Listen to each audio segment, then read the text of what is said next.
How exactly has the pandemic affected employers so far? Employers have been drastically affected in many different ways because we're only just beginning to reopen.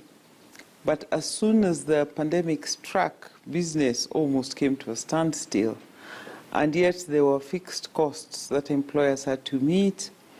The decision by the central bank to offer employers and business people a chance to renegotiate loans was good, but most of them are informing us that actually they still have finance and cash flow constraints.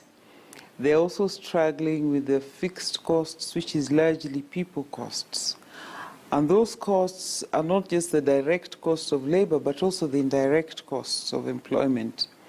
And they've not been able to see a turnaround. That's just beginning. Most companies are reviewing their operations and they are reviewing their investments and trying to come to a level that is sustainable.